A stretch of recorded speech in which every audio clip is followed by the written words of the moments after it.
You're standing under harsh fluorescent lights, the kind that make every airport feel colder than it really is. Your carry-on feels heavier than usual, even though you've taken the same bag on dozens of flights before. The TSA agent gestures for you to step aside. No shouting, no urgency, just a quiet pause that makes your stomach tighten. You place your suitcase onto the measuring platform. A screen flashes red. This bag no longer qualifies as a carry-on under the new rules.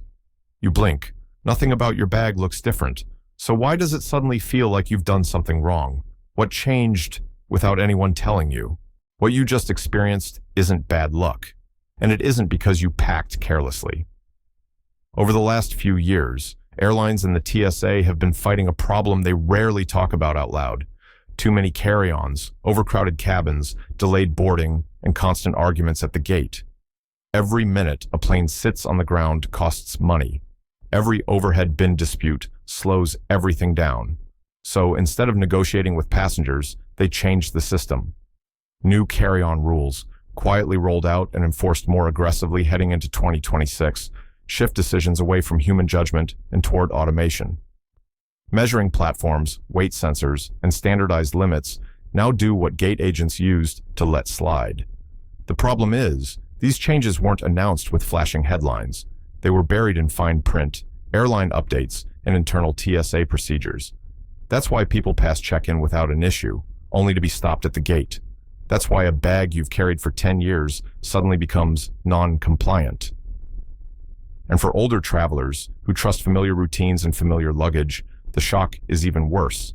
At TSA, it's easy to think the process is about rules and objects, liquids, shoes, laptops, bags. But long before anyone opens your suitcase, they're watching you. They notice how long you hesitate before placing your bag down. They notice if your hands hover, unsure. They notice when you start explaining, before anyone asked you to. That moment of micro-hesitation is what matters, because by the time you reach the checkpoint, your boarding pass has already been scanned, your travel pattern already logged. TSA systems know where you're going, how often you fly, and whether today fits your usual routine. So when an agent looks up and calmly asks you to step aside, it isn't curiosity, it's confirmation. This is why long explanations work against you. When someone says, well, I've always used this bag, and last time they didn't mind, and I'm only going for a few days. It creates friction. Short, steady movements signal familiarity. Over-explaining signals uncertainty. And uncertainty, fair or not, gets flagged. For years, the standard carry-on size sounded simple, 22 by 14 by 9 inches. Most travelers memorized the numbers and stopped thinking about them. What changed is what those numbers now include. Under the newer enforcement rules moving toward 2026, airlines measure everything, wheels, handles, and hard edges included. A suitcase that once passed easily can now fail by a single inch. And when it does, there's no debate.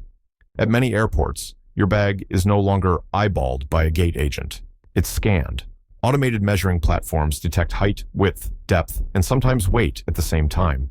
If your bag exceeds the limit, even slightly, the system flags it. The screen turns red. The decision is final. This is why travelers are being stopped at the gate instead of check-in. Check-in still allows discretion. The gate does not. Weight limits are also being enforced more strictly. Many airlines quietly cap carry-ons between 8 and 10 kilograms. If your bag feels heavy enough to slow you down, that alone can trigger a closer look. And here's the detail most people miss. Measuring your bag at home doesn't help if you didn't include the wheels. Some of the biggest carry-on problems in 2026 won't come from your suitcase. They'll come from what's inside it. Power banks are a perfect example. For years, travelers tossed them into bags without a second thought. Now, anything over 100 watt-hours can trigger questions, delays, or outright confiscation if it isn't declared properly. And if an agent asks you to turn it on and it doesn't respond, the conversation ends there. The same rule applies to laptops, tablets, and medical electronics. If it can't power on, it can't fly in your carry-on. Then there's smart luggage. Built-in batteries once felt like a luxury. Now they're a liability. If the battery isn't removable, many airlines won't allow the bag in the cabin at all. But the most common trap happens at the gate. You see the metal sizing frame. Out of curiosity or confidence, you place your bag inside just to check. That moment is often irreversible. Once the bag is measured, the process starts. If it fails, the fee is triggered. No arguments, no appeals. Ironically, travelers with soft bags who keep them close, underfoot, and out of sight often pass through without attention, simply because they don't volunteer themselves for inspection.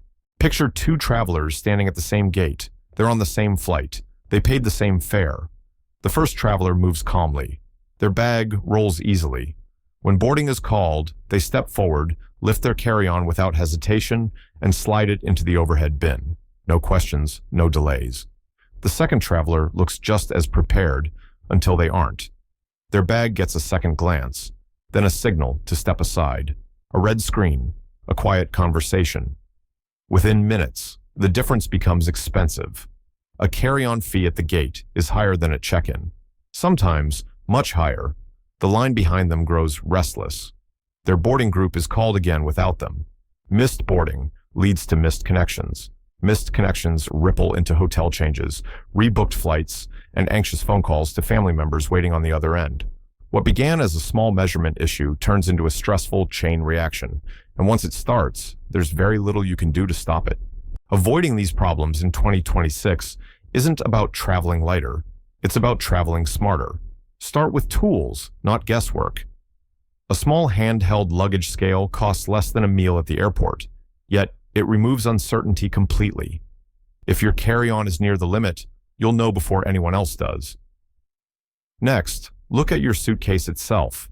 Many newer models are now labeled as carry-on compliant under updated airline standards. That label matters more than the brand name. And when you measure at home, include everything: wheels, handles, and rigid edges.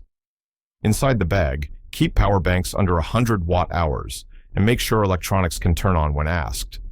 For smart luggage, confirm that the battery can be removed quickly without tools.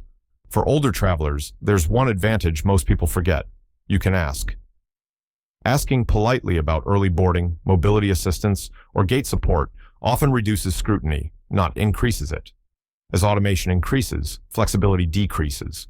In the future, knowing the rules ahead of time will matter more than arguing them on the spot. The new carry-on rules for 2026 aren't designed to trap you, but they will catch anyone who isn't prepared. The difference between a smooth journey and a stressful one no longer comes down to luck. It comes down to knowing what's changed and adjusting before you reach the gate. If this helped you see the system more clearly, share it with someone who still trusts an old suitcase. Leave a comment with your airport experience and subscribe so you're never surprised at the gate again.